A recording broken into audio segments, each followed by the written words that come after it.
విశాఖపట్నంలోని ఓ ప్రాంతంలో ఓ బాలుడు ఒళ్లంతా సిల్వర్ రంగు పూసుకొని మహాత్మా గాంధీ వేషంలో రోడ్డుపై యాచిస్తూ కూర్చున్నాడు. ఈ క్రమంలో అటువైపుగా వెళ్తున్న ఓ యూట్యూబర్ ఆ పిల్లవాడిని చూసి జాలిపడ్డాడు.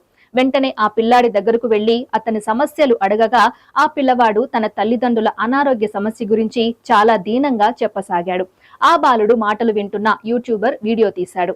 అనంతరం బాలుడిని ఆదుకోవాలని సోషల్ మీడియాలో పోస్ట్ చేశాడు.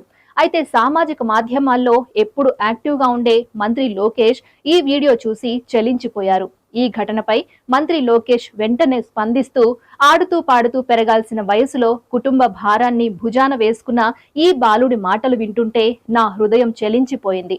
తల్లిదండ్రులకు అండగా ఉండడం కోసం ఆ బాలుడు పడుతున్న కష్టం నన్ను కలిచివేసింది. వెంటనే ఆ బాలుడు వివరాలు సేకరించి ఆ కుటుంబానికి ఒక అన్నగా అండగా ఉంటానని మాట ఇస్తున్నాను అని ట్విట్టర్ వేదికగా లోకేష్ పేర్కొన్నారు.